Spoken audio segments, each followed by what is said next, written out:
Boa noite, meus queridos irmãos. Estamos mais uma vez iniciando o nosso estudo de Apocalipse e hoje nós avançaremos mais um pouco. Já estamos quase terminando as igrejas, né, as cartas, 7 igrejas. Entraremos um pouco hoje em profecia bíblica e peço aos irmãos mais uma vez que compartilhem, que se inscrevam no canal, que divulguem este trabalho, né? Nós estamos, pela graça de Deus, fazendo essa obra, pela sua misericórdia e pedindo insistentemente que os irmãos estejam orando por nós, estejam intercedendo. Tempos tão difíceis, né? Tempos tão complicados. Eu creio que a igreja que sai, que volta para a pandemia, ou que sai dessa pandemia, vai ser uma igreja bem diferente da que entrou, né? Realmente existe uma grande expectativa sobre o que de fato vai acontecer, como nós iremos viver depois desse mundo pós-pandêmico. Mas com certeza, quem tem a sua fé firmada no Senhor tem motivos para cada vez mais firmar mais ainda.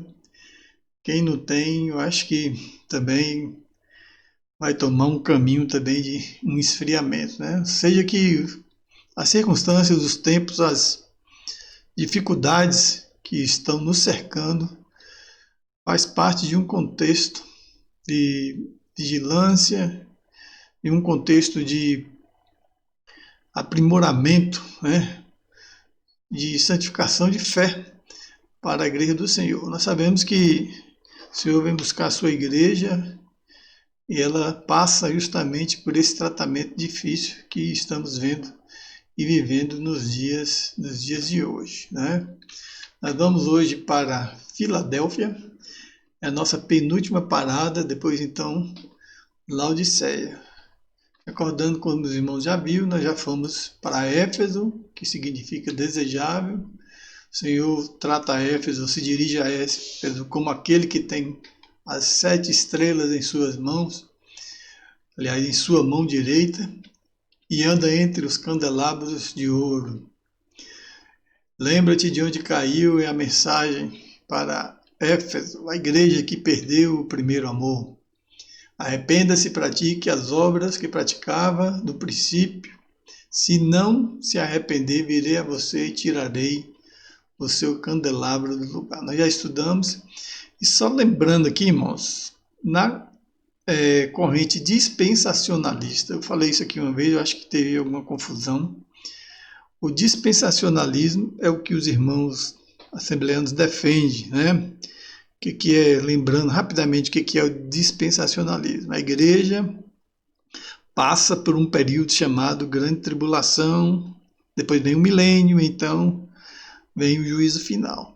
E os irmãos dispensacionalistas tratam cada igreja como um tempo da igreja na história. Então, o primeiro tempo seria Éfeso, provavelmente lá pelos seus primeiros 300 anos da igreja.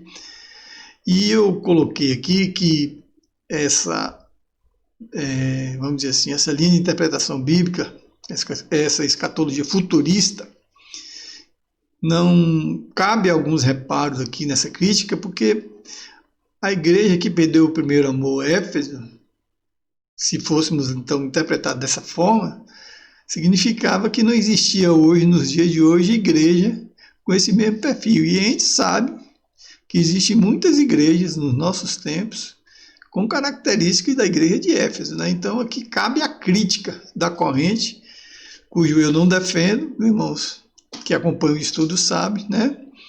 Mas os irmãos que defendem acham isso.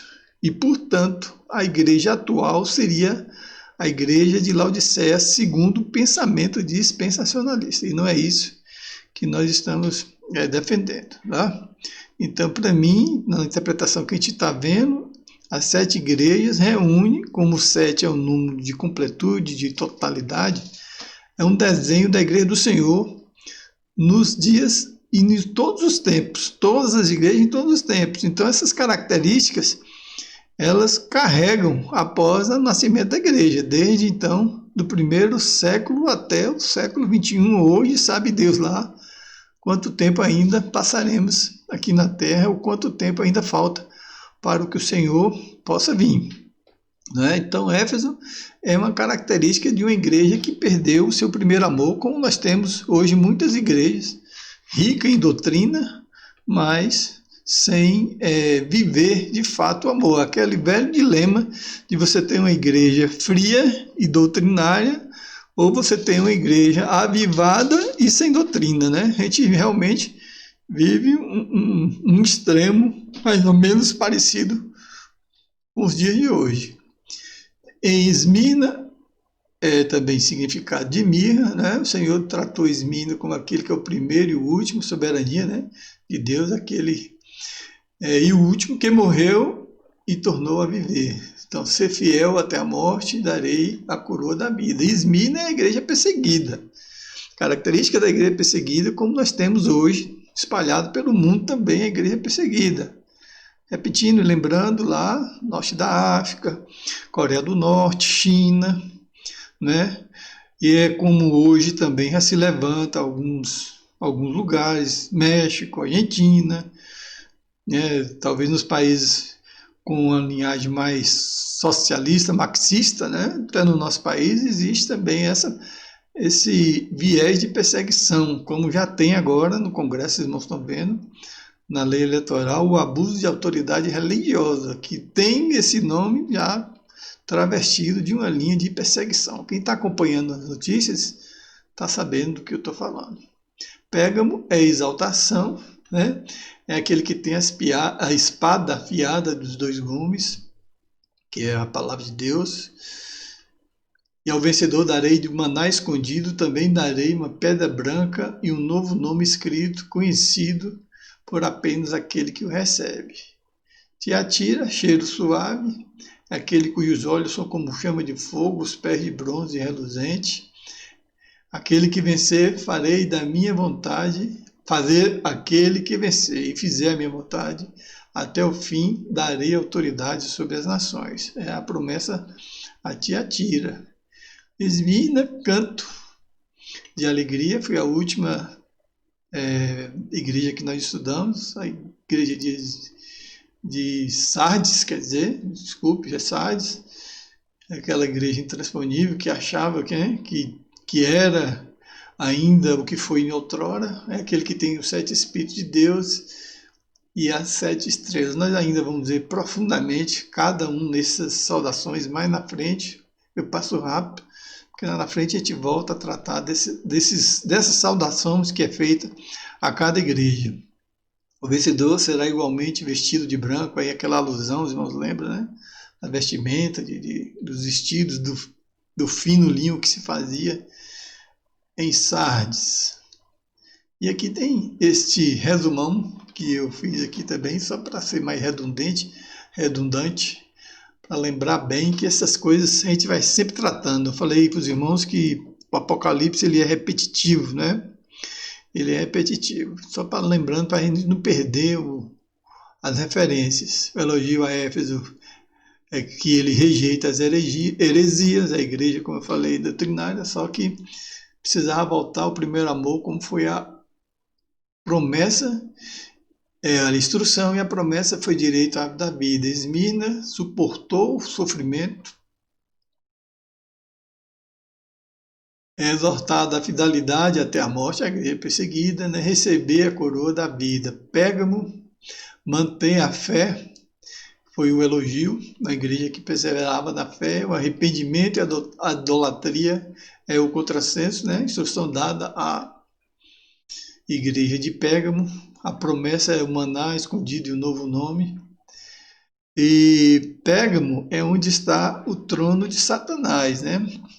Tem um problema sério de idolatria, de falsas doutrinas que invadem a igreja. Tiatira conheço cresceu no serviço ao próximo, que é a igreja oposta a Éfeso, a que ama, mas que não tem cuidado com a doutrina, que tolera a heresia, lá onde se instalou o espírito de Jezabel, né? Que também teve problemas com idolatria e a série de pecados que nós estudamos. E a promessa é a soberania das nações e a estrela da manhã. Nós, então, semana passada vimos Sardes, Apocalipse 3, de 1 a 6, que alguns mantiveram a fé pura, né? Teve problemas em Sardes também, porque Sardes teve alguns escorregões, né? Aquela questão de se apoiar em um passado glorioso.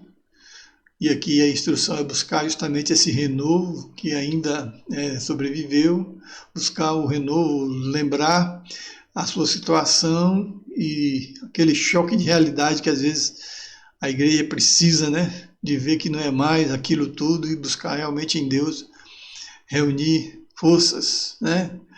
Ali a promessa de honra e vestes brancas que o Senhor fez a Sardes. Nós então vamos seguir adiante e vamos então chegar ainda em Filadélfia. Mas antes, só aqui uma referência aqui na semana passada eu não falei, né? Eu queria só lembrar aos irmãos que sempre quando eu coloco repetindo o nome da igreja, eu coloquei de todas, não coloquei de Sardes, aí eu fiz a referência de Apocalipse 3:1, que é o anjo que está em Sardes, escreva estas são as palavras daquele que tem os 7 Espíritos de Deus e as 7 estrelas. Conheço as tuas obras, você tem fama de estar vivo, mas está morto. É a mesma referência que está lá em Apocalipse 1:4, quando também fala dos 7 Espíritos que estão diante do seu trono. Nós vamos estudar essa saudação, como eu disse para os irmãos antes, especialmente essa expressão 7 Espíritos, a partir do capítulo 4 de Apocalipse, e aí a gente vai ver isso com mais profundidade, tá, irmãos? Então é só para lembrar um pouquinho de Sardes, que a referência, como eu disse, todas as saudações que é feitas às igrejas, a gente acha no capítulo 1, e elas voltam a serem citadas em Apocalipse 2 e 3. E então, Sardes quer dizer canto de alegria, e quando fala ali do 7 Espíritos, fala da plenitude do Espírito Santo. Plenitude, o 7 sempre significa isso, né? 7 Espíritos, plenitude, completude, o preenchimento total do Espírito Santo. Mas isso a gente vai ver no capítulo 4, quando diz que do trono saíam relâmpagos, vozes e trovões. Quando a gente estudar, a gente vai ver muito bom esse assunto aqui a respeito do trono de Deus. E diante dele estavam acesas 7 lâmpadas de fogo, que são os 7 Espíritos de Deus. Esse é assunto para mais alguns dias na frente.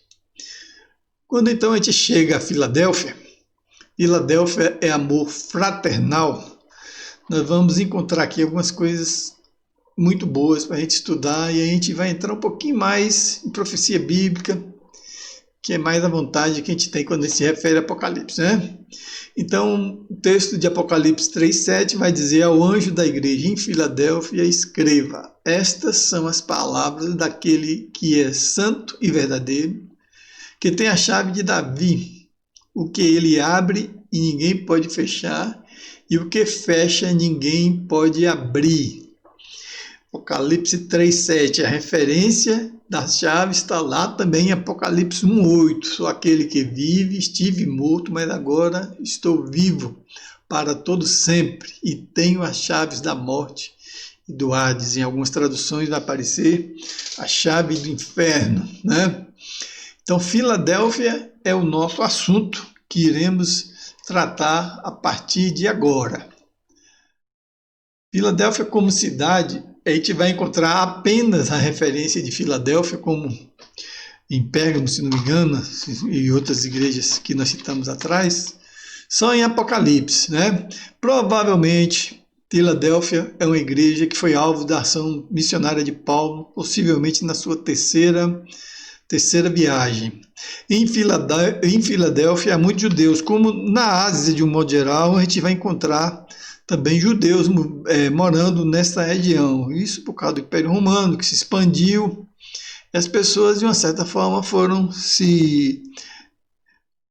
viajando, foram, por um motivo ou outro, sendo dispersas por aquela região, por força de circunstâncias, até mesmo de perseguições, foram parando, até por uma questão de sobrevivência também, né, para se manterem, trabalharem, procurarem se manter. Então a gente só vai encontrar referência de Filadélfia no livro de Apocalipse, especialmente no verso 11 do capítulo 1 e agora no capítulo 3 e o verso 7.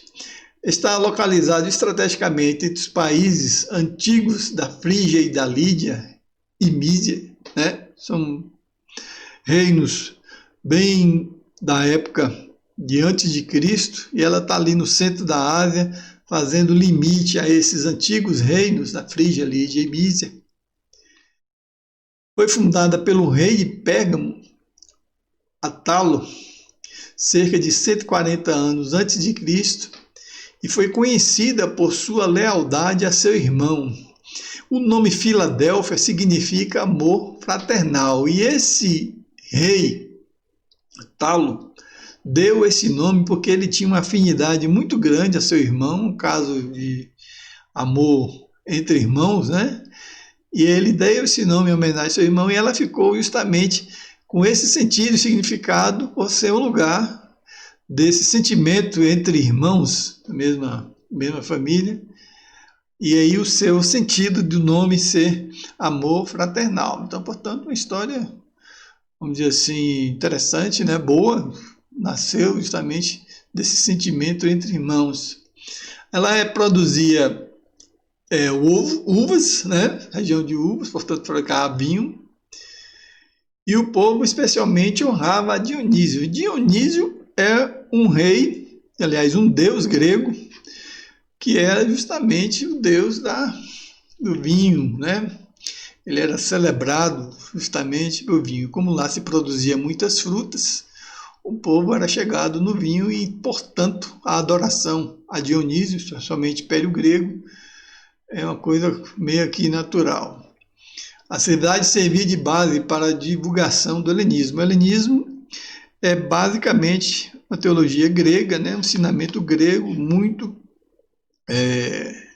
vamos dizer assim, focado no homem, né? Focado como hoje a gente poderia dizer, no culto a si mesmo, o agradecimento do homem, uma teologia talvez hoje que inspirou a teologia liberal.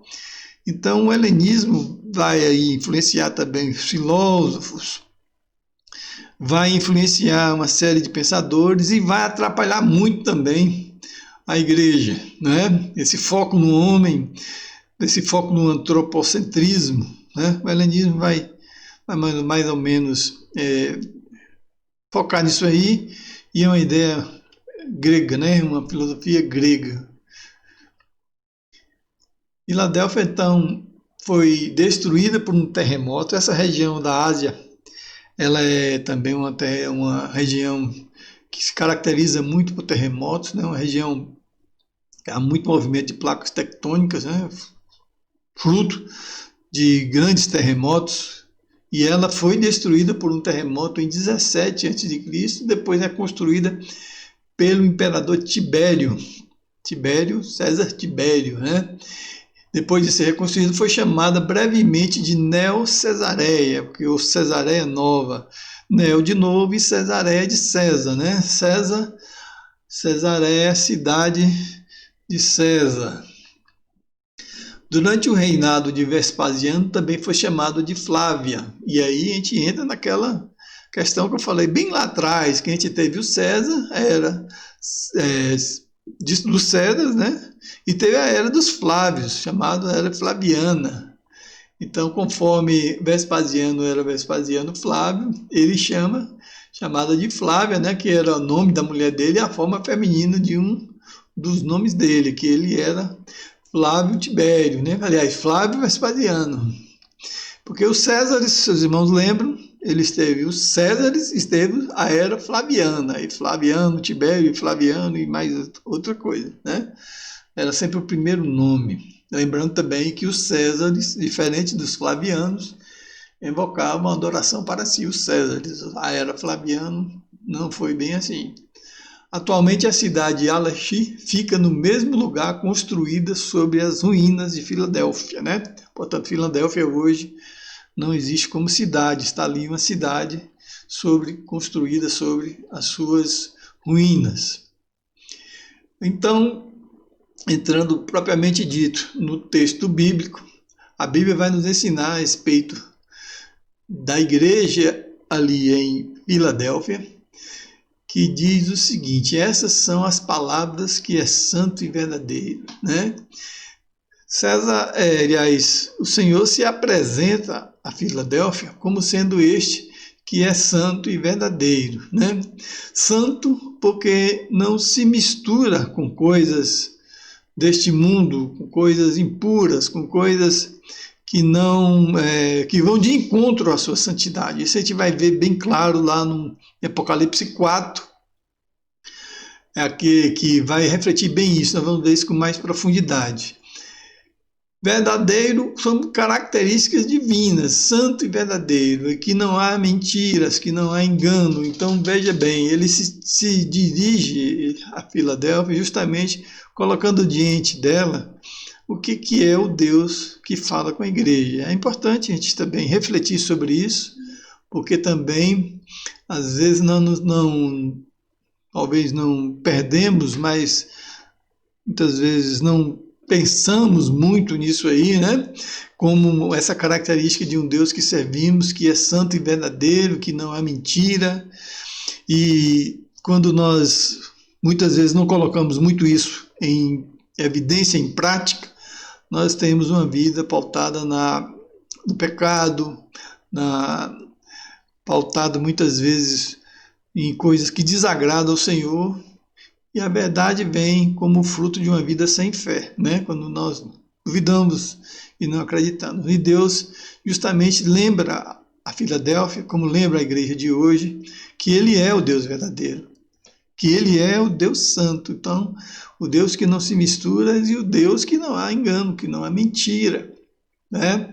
E que tem a chave de Davi. Chave aqui é um símbolo de autoridade, um símbolo de poder absoluto. O Deus santo e verdadeiro, cujo poder é absoluto. O Deus que não há nada que possa derrotá-lo, amém? Se vimos um Deus, portanto, poderoso, né? Ele tem não só o poder, como ele tem o poder absoluto. Mas o que é o poder absoluto? O poder que ninguém tem como contestar ou achar nele nenhum tipo de fraqueza. O poder relativo é aquele que, né, não é essas coisas todas. Mas o poder, além de tudo, como a frase aqui ela vem bem reforçando, é o poder absoluto. E aí ele completa como chave, aquele que tem autoridade como chave, chave é que abre, que fecha, e ali ele se refere à chave de Davi. Há um texto em Isaías 22:20 que eu coloquei aqui, que vai esclarecer isso para nós direitinho. Naquele dia convocarei. E aí a gente entra no contexto da igreja de Filadélfia, né? Que o Deus santo e verdadeiro. Então, naquele dia eu convocarei o meu servo Eliaquim, se tratando do rei Eliaquim, filho de Equias, e o vestirei de manto que pertencia a você, como cinto que revesti de força. A ele entregarei a autoridade que você exercia. A questão da chave da autoridade. Ele exerce a autoridade e entrega a autoridade ao rei, a Eliaquim. E aí vem então a referência ali ao trono de Davi, aliás, de Davi. Porque o Senhor, quando um dia nomeava os reis, revestia esse rei de autoridade, né? Ele será um pai para os habitantes de Jerusalém e para os moradores de Judá. Porém, sobre os ombros dele a chave do reino de Davi, que ele abrir, ninguém conseguirá fechar, e o que ele fecha, ninguém consegue abrir.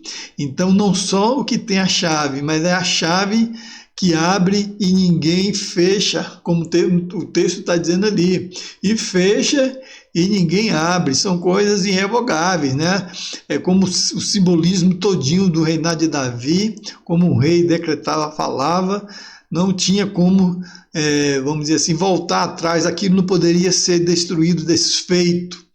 Então as coisas são definitivas, elas são de forma que são realizadas e não são mais canceladas. Então, veja bem a força da palavra que é dirigida a Filadélfia. Eu estou me dirigindo a vocês como um Deus verdadeiro, um Deus santo, um Deus que tem autoridade, tem uma chave para abrir a porta que ninguém fecha e fechar a porta que ninguém abre. E é assim as coisas de Deus, né? Elas são verdadeiras, elas são santas e elas são definitivas. Não há como, vamos dizer assim, isso ter outra mudança. O Senhor está mostrando para os irmãos em Filadélfia, e mostra para nós hoje suas características, né? Suas, vamos dizer assim, sua personalidade, como é que ele é. Ele é santo, ele é verdadeiro, ele é aquele que tem autoridade para fazer. E o que ele faz de tal forma que não tem como ser desfeito. E o que ele não faz, ele também não tem como ele fazer, né? E o texto continua dizendo, eu ficarei como estaca em terreno firme. Olha bem, firmeza, determinação, não é? Ele será um rei de seu pai, um trono de glória para toda a sua família, dependerá dele, sua prole e seus descendentes, todos os utensílios menores, das bacias aos jarros. Então é uma linguagem que o Senhor traz a Esmirna, porque em Esmirna, nós vamos dizer ali, existem muitos judeus. Há muitos judeus na igreja de Esmirna. E a linhagem de Davi, como ele se apresenta, é justamente em uma linguagem, conforme o texto de Isaías, que eles já conhecem, justamente dizendo e relembrando a eles que quando Deus o colocava ali, colocava um rei sobre Jerusalém e colocava sobre este rei a autoridade, e o propósito seu era bem feito. Então, traz a lembrança deles, a característica e a forma como Deus, como ele é. Como para nós também, não é?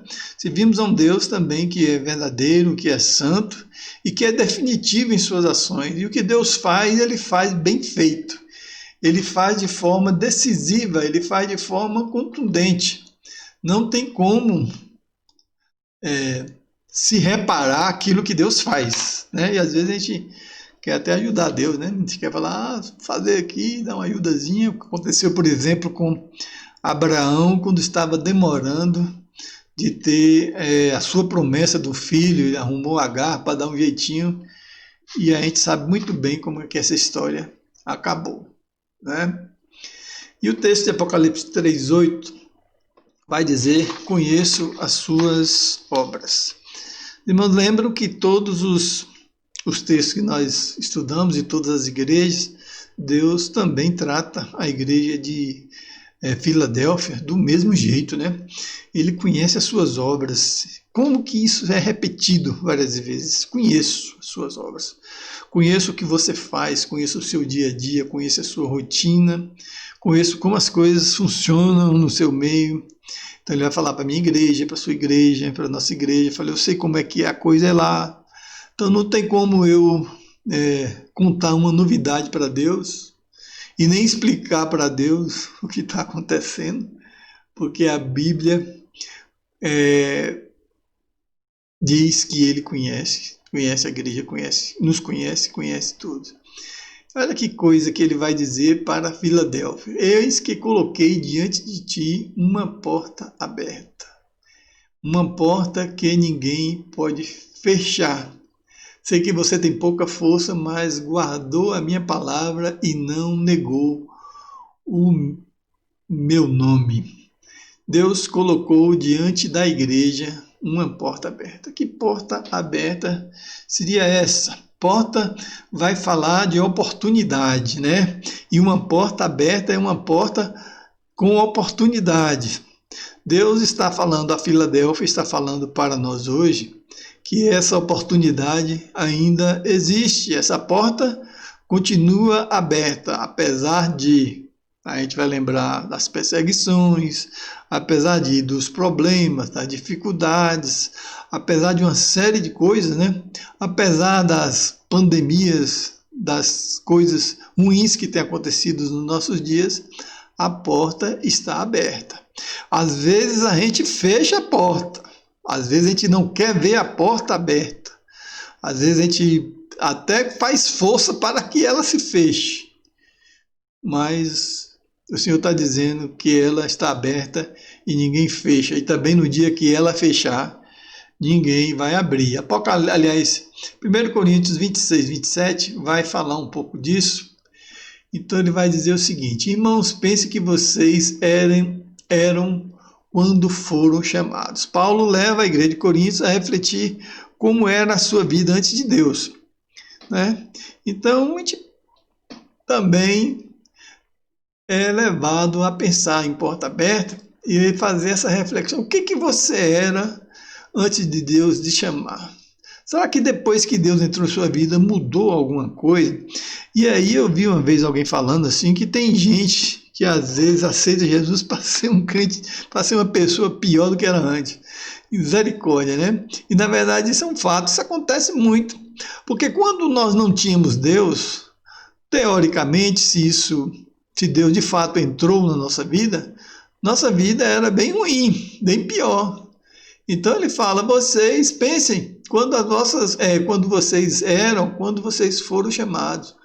Aí poucos eram sábios segundo os padrões humanos.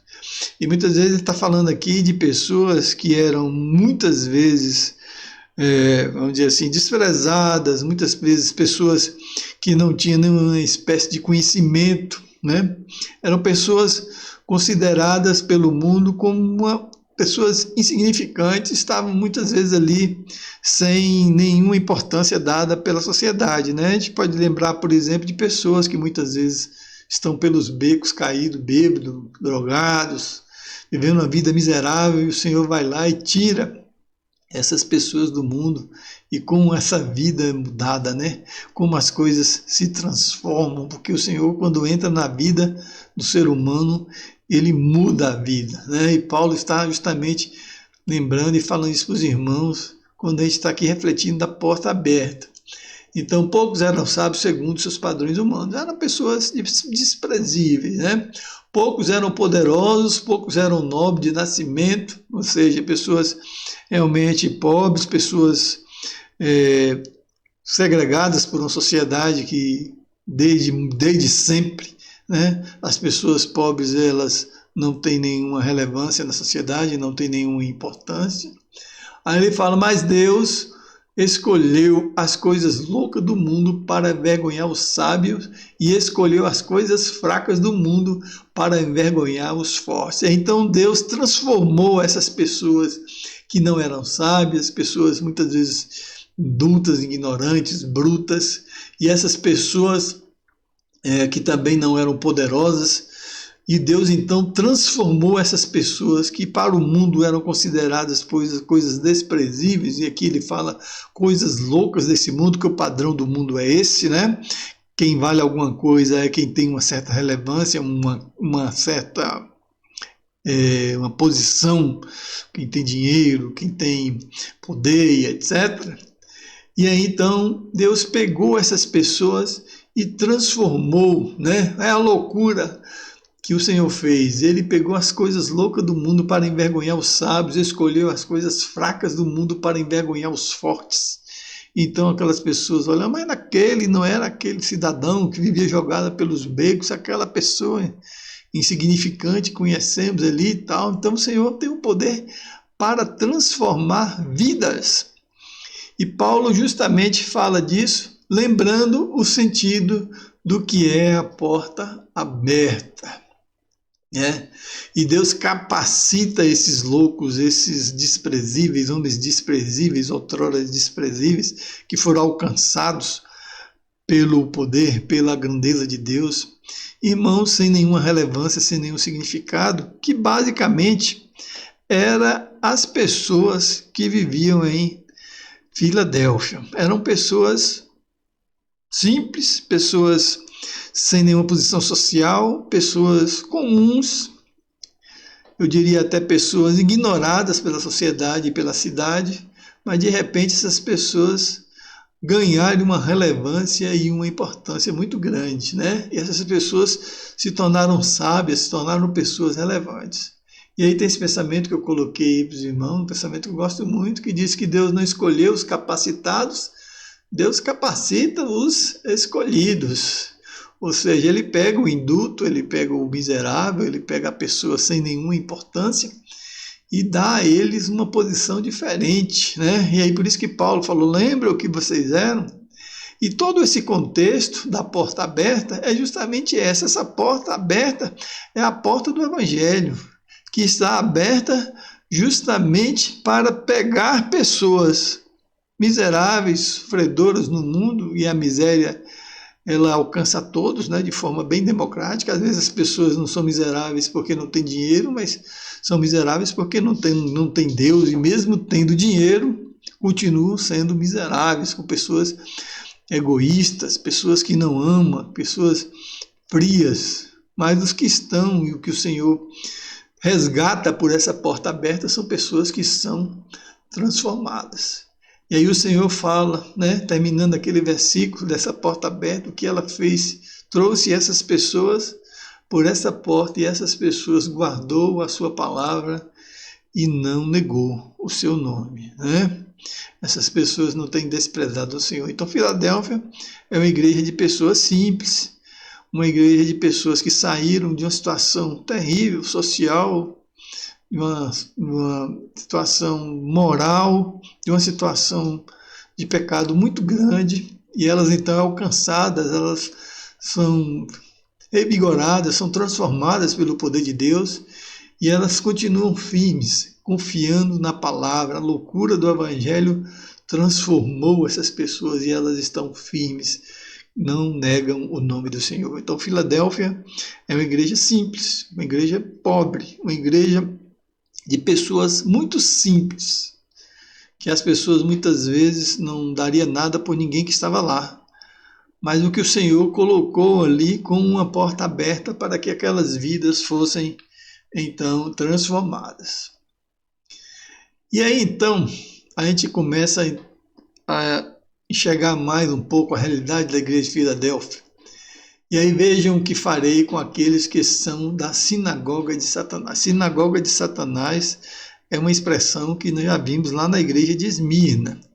Em Pérgamo está o trono de Satanás, que é o trono da idolatria, da adoração de muitas entidades, né? Mas sinagoga de Satanás é uma expressão que é designada aos judeus. Sinagoga de Satanás são judeus que haviam ali em Filadélfia.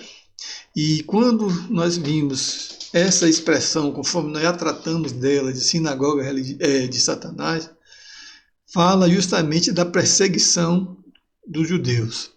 E a gente lembra novamente que o Evangelho foi duramente perseguido primeiro pelos judeus. Antes de ser pelo Império Romano, perseguida a igreja pelo Império Romano, o cristianismo sofreu duras e grandes perseguições pelos judeus. E aí a expressão sinagoga de Satanás justamente se refere a isso. E aqui vem mais uma vez reforçando que se dizem judeus, mas não são mentirosos. Um texto de João que nós lemos lá atrás, quando Jesus diz que os judeus, falando aos fariseus, que vocês são do diabo, porque eles realmente praticavam a mentira, né? Eles destruíam, viviam uma vida mentirosa. E é aí essas pessoas que fazem parte da sinagoga de Satanás, portanto pessoas extremamente religiosas, representadas pelos fariseus e também pelo Sinédrio, né? aquela entidade, aquele concílio de religiosos pelo qual também Jesus foi condenado à morte, e tantos quantos seguiam a sua trajetória. Ele fala então dessa sinagoga de Satanás que diziam ser judeus, mas não são, e são mentirosos. Então o texto vai dizer: farei que se prostrem aos meus pés e reconheçam que eu amei você. Então, aí Deus falando que essa perseguição que os judeus faziam e fez muito forte, especialmente no primeiro século, A gente vai lembrar de Mateus 25, Mateus 24, né? E Mateus 23, 24, 25. Nesse contexto em que, justamente, contexto de fins dos tempos, plantação do milênio, na nossa interpretação aqui, alguns não vão entender assim, mas no meu entendimento isso se encaixa justamente nesse contexto. O que o Senhor está dizendo é que essa perseguição que começou com os judeus e concluiria por volta do século 70, e aí que nós estamos vivendo uma realidade de Apocalipse que já está muito próximo disso acontecer, de o Império Romano se voltar contra Jerusalém e invadir Jerusalém e fazer aquela grande carnificina que houve ali naquele período de invasão do Império Romano. Eu estava lendo esses dias alguns detalhes, e são detalhes muito cruéis, da quantidade dos milhões de judeus mortos. E em Jerusalém, naquela época, se tinham 500 crucificações todo dia de judeus. Pensou? 500 crucificações de judeus por dia. Isso aí justamente a remontar aquela vingança, a justiça de Deus derramada sobre os judeus. E aqui em Filadélfia, nós vamos ver isso aqui bem caracterizado, mesmo alguns entendendo de outra forma, né? Isaías 60:14 vai dizer: os filhos dos seus opressores virão e se inclinarão diante de você, como aqui relutando a justamente aqueles judeus que estão perseguindo em Filadélfia. O Senhor faz a mesma alusão e citação aqui, a gente lembra de Isaías 60:14, justamente que aconteceria isso. Esses na sinagoga de Satanás também se prostrariam aos pés para reconhecer que o Senhor ama quem ama a igreja de Filadélfia. Por que o Senhor ama a igreja de Filadélfia?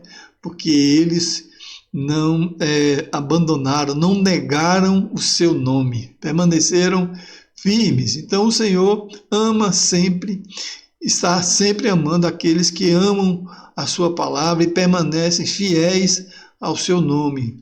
Quem é fiel ao nome do Senhor, quem é fiel à sua palavra e permanece firme, independente das circunstâncias, vai ser sempre alvo do amor de Deus. Mas a Bíblia não diz que o Senhor ama o mundo todo, ama, mas o amor de Deus aos seus é um amor especial, né?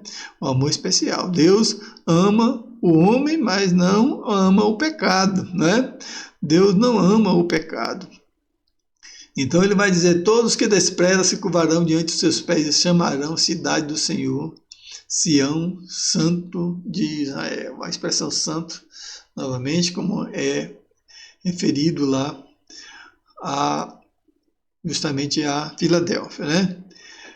O texto vai seguindo adiante, Apocalipse 3:10 vai dizer: visto que você guardou a minha palavra de exortação, a perseverança, eu também o guardarei da provação que está por vir sobre todo o mundo, para que aprova os que habitam na terra. E aí eu botei aqui, é uma referência ao arrebatamento, isso aí, né? Porque alguns vão dizer que e aí eu vou ter que discordar aqui um pouco desse pensamento, se o irmão pensa também o contrário, que o irmão me perdoe, mas aqui a gente precisa entender o que o Senhor está fazendo. A gente está num contexto de perseguição de judeus, né? Lembra lá da sinagoga de Satanás, judeus que estão perseguindo a igreja de Filadélfia, né? E aí o Senhor, mais uma vez, vai falar do amor daqueles que guardam, que eles guardavam a sua palavra, né? Como ele diz aqui, você guardou a minha palavra de exortação, quer dizer, você foi corrigido.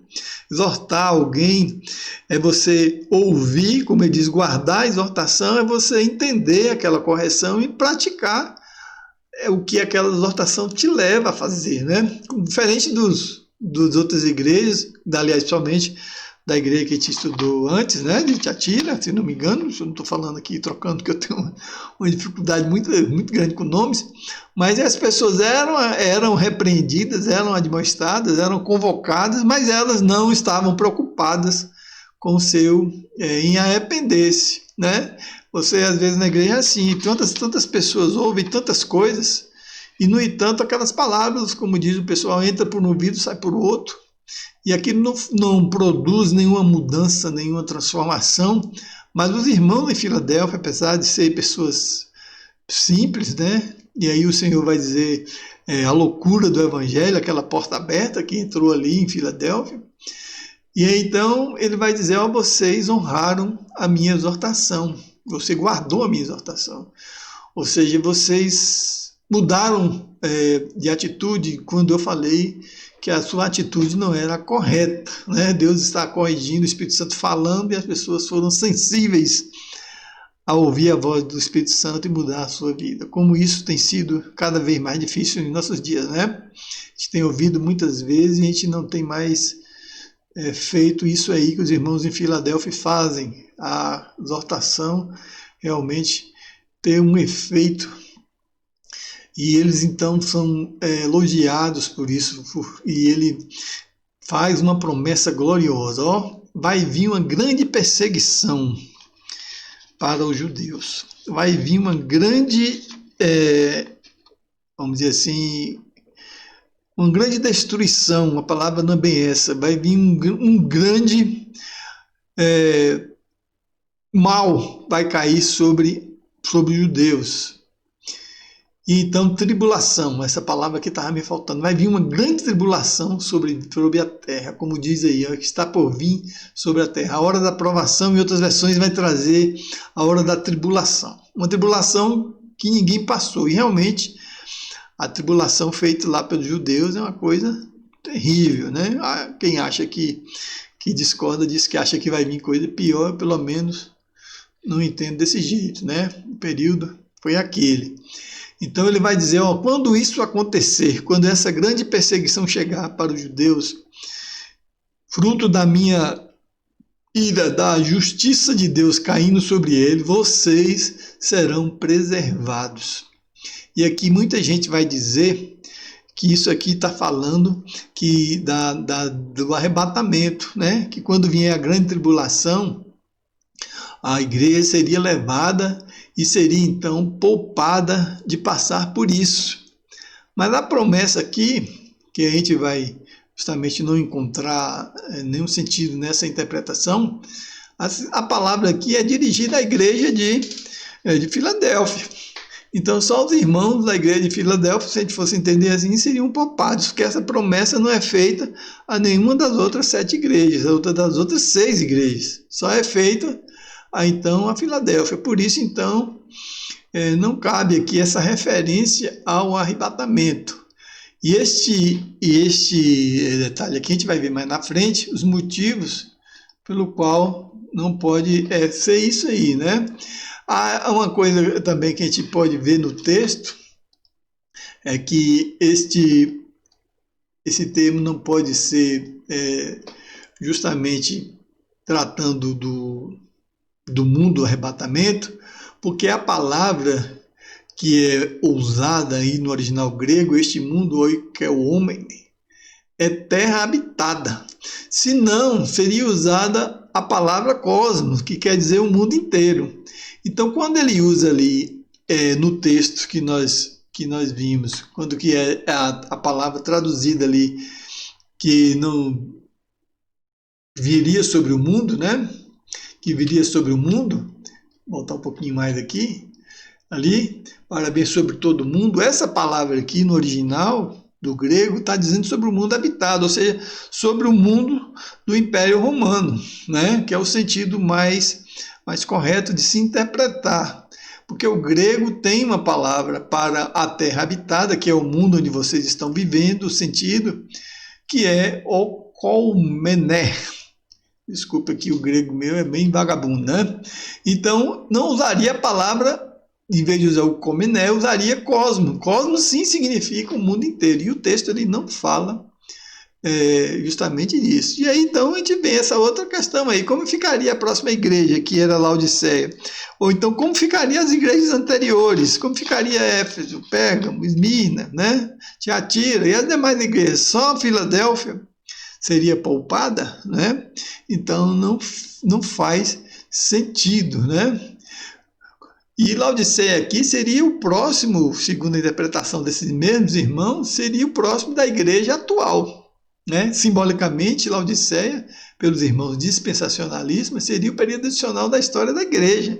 Então, ou seja, se fosse isso, os irmãos poupados já teria sido poupado, a igreja atual também não seria poupada. Então perceba que até na própria interpretação dispensacionalista há um contrassenso aqui em dizer que essa tribulação, essa provação que a igreja aliás, a igreja de Filadélfia é poupada, se encaixaria nesse contexto da igreja toda, que para eles, para esses irmãos que pensam assim, a igreja atual é a igreja de Laodiceia. Portanto, a promessa teria, para ser coerente com o pensamento, seria feita a igreja de Laodiceia e não a igreja de Filadélfia, né? E se fosse assim, qual o valor que seria essa promessa para a igreja de Filadélfia? Quer dizer, a igreja de Filadélfia já nem existe mais, né? Ela estaria então já totalmente destruída, né? João 17, 14, 15 ainda fala isso, né? Porque quando aliás, Filadélfia é poupada, ela é poupada da perseguição dos judeus. Então, aqueles irmãos que estão na igreja de Filadélfia foi poupado da perseguição do Império Romano.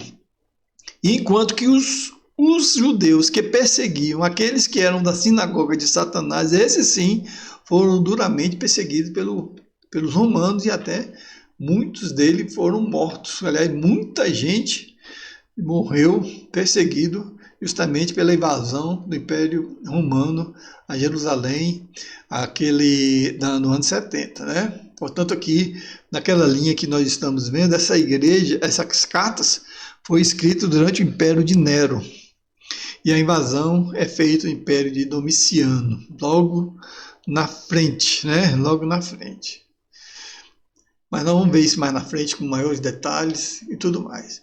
E a igreja de Filadélfia, então, ela é poupada da perseguição, mas ela não é arrebatada da terra. Ela fica lá e o Senhor, com toda essa promessa, porque eles perseveraram, eles foram fiéis ao Senhor, eles não negaram o seu nome. Então, os judeus perseguidos, aqueles que fazem parte da sinagoga de Satanás, iriam então experimentar da justiça de Deus e verem e assistirem os irmãos de Filadélfia sendo honrados pelo Senhor.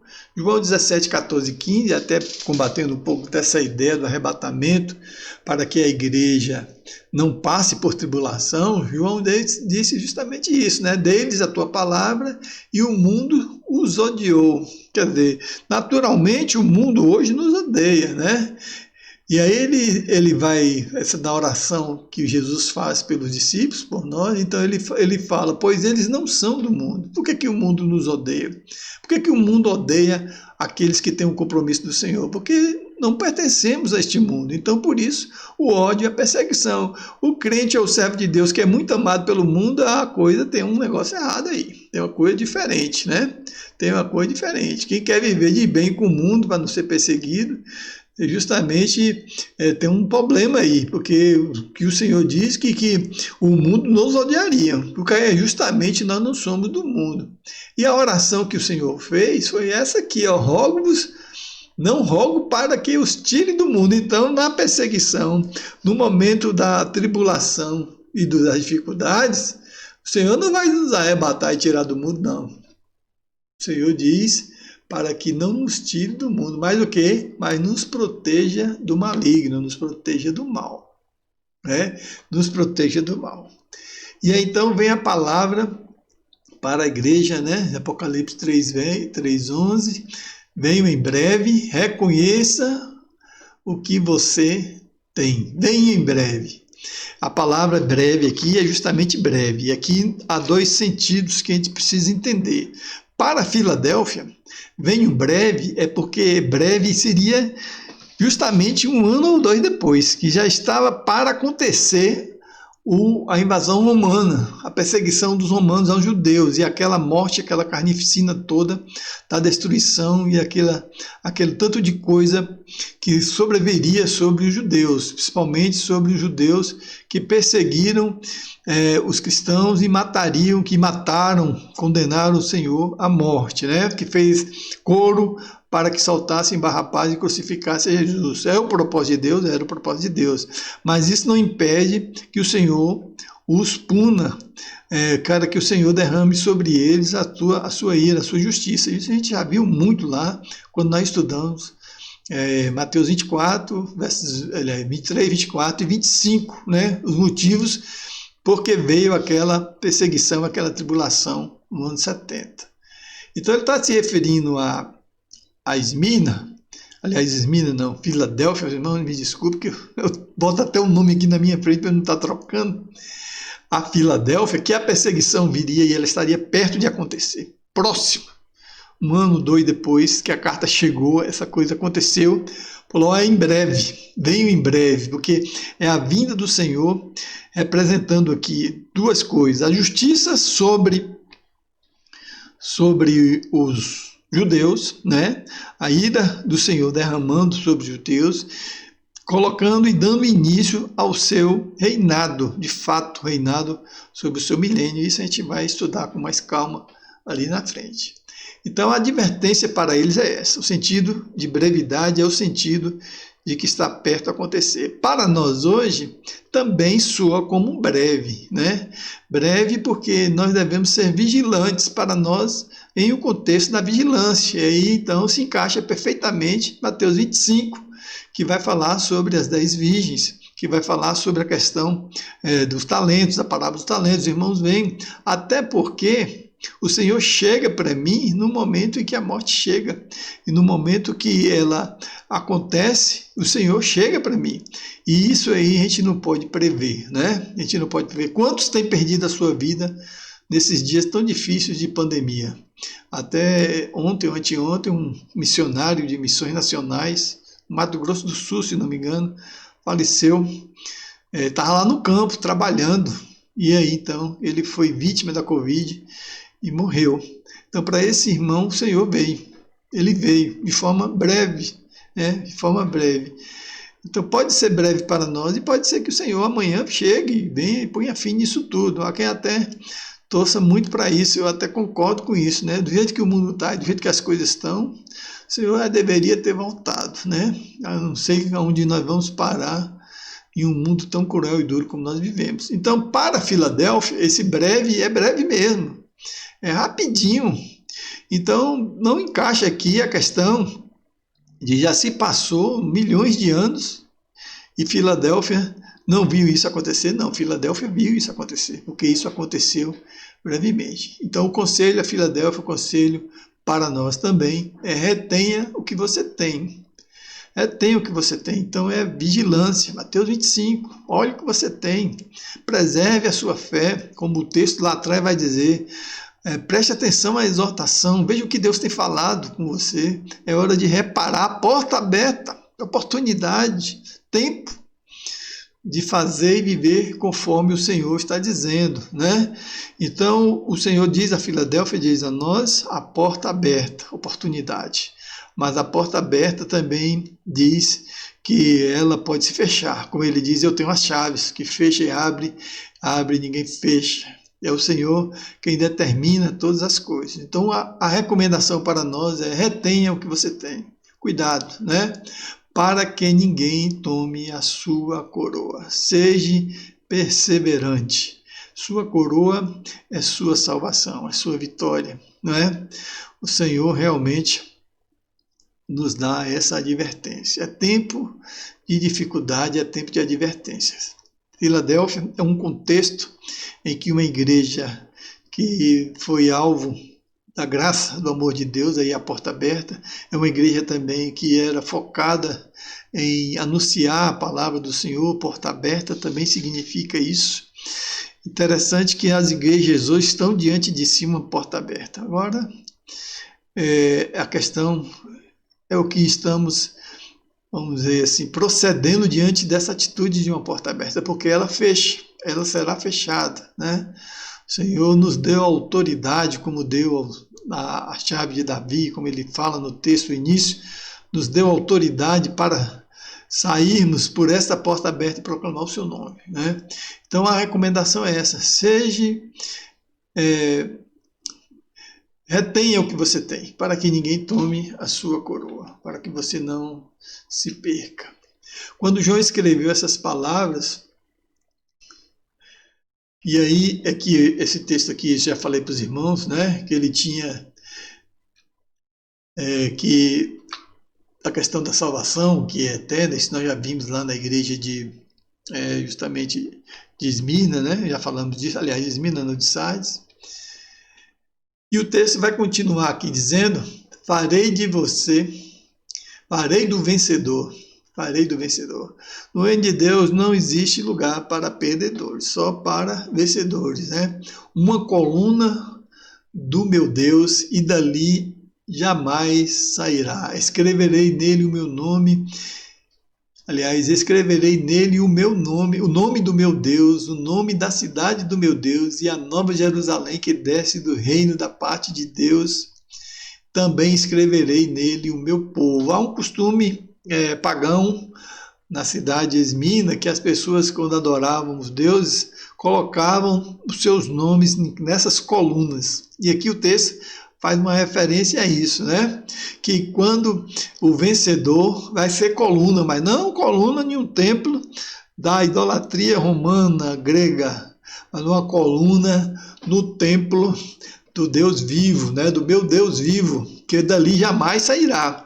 Inclusive a arqueologia já descobriu até alguns vestígios dessas colunas e ali estariam nomes das pessoas que eram inscritas naquelas colunas, naqueles fundamentos daqueles templos, né?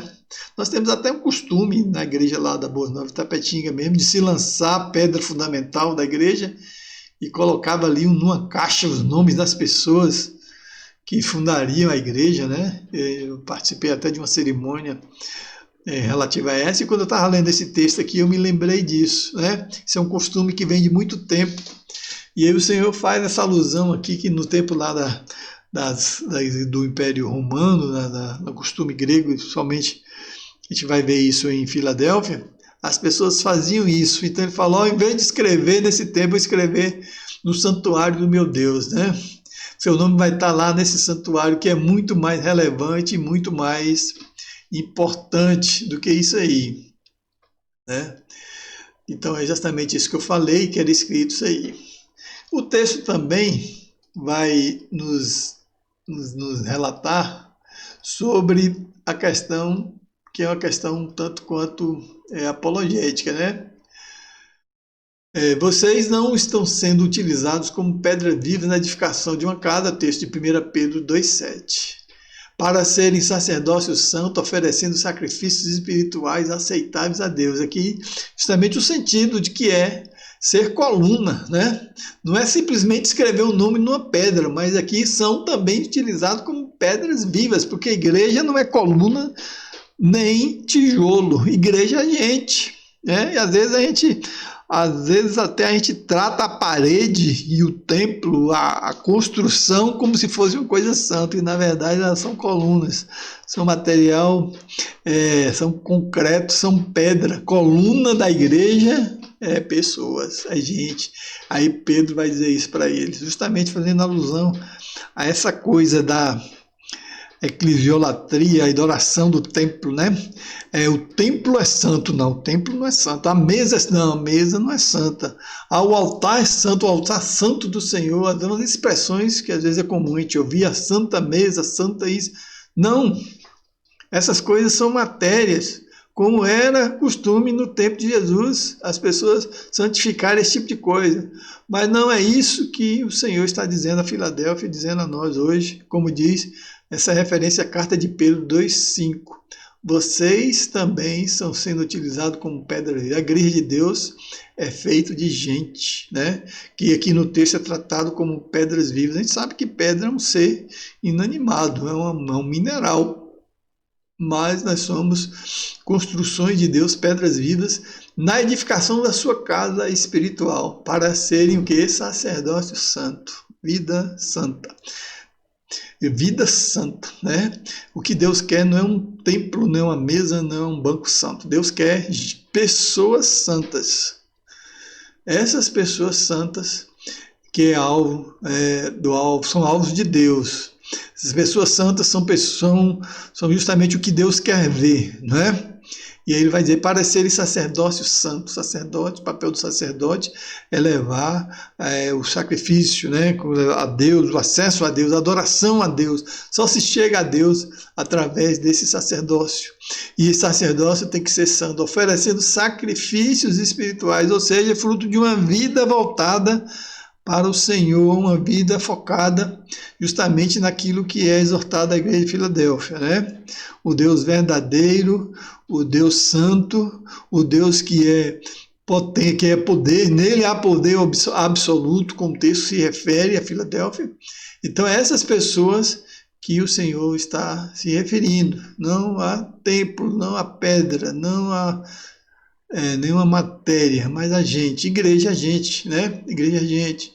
Igreja não é construção. Para serem sacerdócio santo, oferecendo sacrifícios espirituais aceitáveis a Deus por meio de Jesus Cristo. Então, o Senhor vai olhar para uma igreja, por melhor que seja a sua arquitetura, por mais bonito que seja o templo, ele vai simplesmente enxergar ali pedra, mas ele vai olhar para a vida das pessoas. Filadélfia é uma igreja muito, muito simples, de pessoas, como diz o texto lá de Coríntios, que foram alcançados pela loucura do evangelho. E é essas pessoas que Deus está honrando aqui, é essas pessoas que Deus está livrando da tribulação, porque elas perseveraram e creram, aceitaram a vida santa diante do Senhor. Não é? É essa a exortação que o texto fala. Então, que acordo há entre o templo de Deus e os ídolos? Aí é uma nova referência que Paulo faz em Coríntios 6,16, falando justamente sobre uma vida santa, pois somos santuário do Deus vivo, como disse Deus, habitarei com eles e eles andarei, sereis o seu Deus e eles serão o meu povo. Glória a Deus, né? Deus não está procurando lugar, Deus está procurando vidas, querendo habitação no meu, no seu coração. Ele está justamente atrás disso, porque no meio de um povo santo é onde Deus põe o seu santuário. Olha a palavra bonita, né? Pois somos santuários do Deus vivo, como disse Deus, habitarei com eles. Deus habita no meio do seu povo, Deus habita onde há justamente um coração voltado para a sua palavra, para os seus princípios. Né? Vocês não sabem que por aqueles que se unem a prostituta, um corpo faz com ela, né? Quando nós, muitas vezes as pessoas, misericórdia que isso não seja uma verdade na sua vida, nem na minha vida, se misturam, você faz união, você se mistura com o pecado, quando você tem uma vida que não é santa, você pratica justamente isso e você acaba se afastando, né, de Deus, como ele faz essa alusão aqui à prostituição, pois com ela está escrito, os dois serão uma só carne. Mas aquele que se une ao Senhor é um espírito com ele. Glória a Deus, né? Que essa seja a minha vontade, se unir ao Senhor para ser com ele um espírito. Isso é o desejo, é o anseio do Senhor. É uma realidade que a gente encontra lá na igreja de Filadélfia, né? Aí ele continua dizendo em Coríntios 6,19, acaso não sabe que o corpo de vocês é o santuário do Espírito Santo que habita em vocês? Por isso que ele se apresenta, irmãos, à igreja de Filadélfia como sendo o Deus Santo, porque é o Deus Santo que quer habitar no meio de um povo santo, né? É um Deus Santo que procura pessoas para que, com a vida santa, se tornem santuário de Deus e, consequentemente, lugar da morada do Altíssimo. Deus quer morar dentro daqueles que são e que buscam justamente uma vida santa, né? E ele continua que lhes foi dado por Deus e que vocês não são de si mesmos, né? Reconhecendo que a graça que me foi oferecida, a carta de Gálatas 2,9, Tiago, Pedro e João tinham como colunas, o termo colunas, justamente o sentido que colunas de templo. Colunas são pessoas, que a gente sabe que numa construção, colunas é a base que sustenta uma casa, uma construção. A coluna do templo é que não deixa ele cair, né? Então uma igreja que não cai é uma igreja que tem pessoas que são colunas. Colunas no sentido aqui de uma vida de referência ao Senhor, uma vida de santidade, uma vida de comunhão com Ele. Então eles aqui estenderam a mão direita a mim e Barnabé em sinal de comunhão, e eles concordaram que deveríamos dirigir aos gentios e eles aos circuncisos. Aqui é o texto de Gálatas dizendo da unção que dada a Barnabé como coluna, né, como Tiago, Pedro e João, como coluna de Deus, como referência de Deus, e aí ordenando, ungindo a Barnabé como sinal de comunhão para que ele praticasse, exercesse o seu ministério.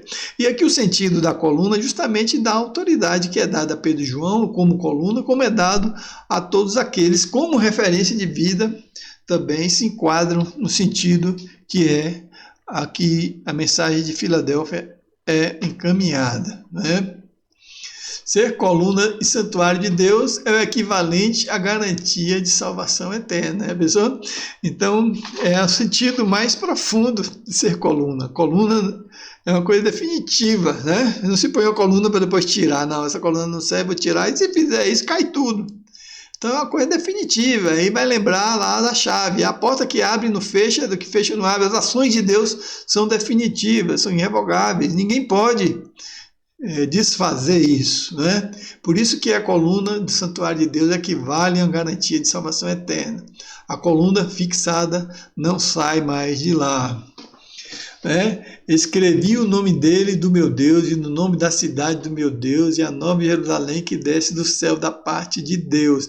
Eu coloquei esse texto aqui só para refutar um argumento das testemunhas de Jeová, e esse texto dá oportunidade para isso, porque eles pegam esse texto aí para dizer do meu Deus aí, para tirar Jesus da Trindade. Como está uma referência 3 vezes a Deus, eles são unicistas, a palavra seria na teologia enquadrada a isso, e não só os testemunhos de Jeová são unicistas, não creem na Trindade, mas também alguns grupos também pensam assim, e eles vão pegar esse texto justamente para fortalecer essa ideia, mas esquecem que, né, há uma refutação que está lá em Hebreus 1, 7 e 8, né, quando ele aos anjos diz, ele faz dos seus anjos ventos e dos seus servos clarões reluzentes, mas a respeito do Filho, diz o teu trono, ó Deus, tu subsiste para todo sempre, centro de equidade, centro do teu reino. Então eles até mudam a interpretação desse texto para tirar justamente a respeito do Filho. E ali eu coloquei só para a gente entender, e se alguém ver, eles vão pegar aquele texto ali da igreja de Filadélfia para refutar a Trindade, só porque é citado 3 vezes Deus e não tem nenhuma, vamos dizer assim, equivalência, porque o texto de Hebreus é muito claro em dizer que a respeito do Filho, teu trono, ó Deus, subsiste para todo sempre, né? Essa é uma questão mais apologética, né? A tradução que eles usam justamente para desmanchar ou para tentar encobrir isso aí, que é do Novo Mundo das Escrituras, eles até mudaram a interpretação desse texto de Hebreus, tradução do mundo das Escrituras Sagradas, Testemunho de Jeová. Eles vão dizer também, como referência aos anjos, ele diz, ele faz os seus anjos espírito e aos seus servidores públicos chama de fogo, mas como referência ao Filho, Deus é o teu trono para todo sempre. O certo do teu reino, o centro da retidão. Ele faz a mudança ali de mudar a tradução na tentativa de tirar o nome de Jesus, do Filho, como faz parte disso aí, né? Como querendo contradizer essa coisa, mas não tem nenhuma consequência séria, porque ao traduzir Deus é o teu trono para todo sempre, eles acabaram sem querer enfatizando que Jesus é Deus e por consequência rebaixaram a Deus ao Pai. Ali é uma confusão danada, que nessa tentativa de tradução eles até invertem a hierarquia, né? O raciocínio é sempre, uma vez que Deus é trono de Jesus, logo Jesus é Deus, né? Quem é maior do que se assenta no trono? Ou o trono? Quem é maior, o trono ou quem se assenta no trono? É claro, quem se assenta no trono, e quem está sentado no trono é o Senhor, né? Então, irmãos, é só uma questão apologética para dizer, combater a ideia que o adventista pega, aliás, adventista não, o Testemunho de Jeová vai usar esse texto na tentativa de tirar Jesus do trono e, na verdade, mudam até a tradução do texto, e eu só coloquei isso para os irmãos saberem que isso acontece, mas que não deve ser, vamos dizer assim, deve ser combatido essa ideia, que até a tentativa de mudar o texto, eles fazem a tradução do texto e acaba ficando mais complicado ainda. Espero não ter trazido nenhum tipo de confusão aos irmãos. Mas a igreja de Filadélfia, ela traz bastante coisas para a gente analisar. Eu fiz aqui um apanhado um tanto quanto mais rápido, muito embora eu falei demais hoje, né? O assunto rendeu muito, mas concluindo então, ele vai dizer: aquele que tem ouvidos, ouça o que o Espírito diz à igreja. E nossa mensagem final é justamente para estarmos atentos a essa verdade bíblica, a ouvir aquilo que o Espírito diz às igrejas. Não faz sentido nenhum nós ficarmos aqui há 1 hora, os que ficaram ouvindo, né, para adquirir conhecimento. O melhor que seja, por bom que seja, estarmos, vamos dizer assim, estudando, mas há de se produzir em nós um efeito prático de mudança de vida, né? A lembrarmos do exemplo de Filadélfia, que elas guardaram a palavra, elas guardaram a exortação, que isso sirva para a minha vida, que isso seja uma referência de vida para então vivermos uma vida mais digna do Senhor. Ser coluna do templo, que coisa gloriosa, né? Ser coluna do templo do Deus vivo, não é? Justamente é o desejo de Deus, formar em nós, através das nossas vidas, a habitação do Altíssimo. Esse é o grande desejo de Deus. Que esse seja também o meu desejo, que esse seja a minha vocação, o meu anseio. Que o Senhor nos abençoe, em nome de Jesus. Amém?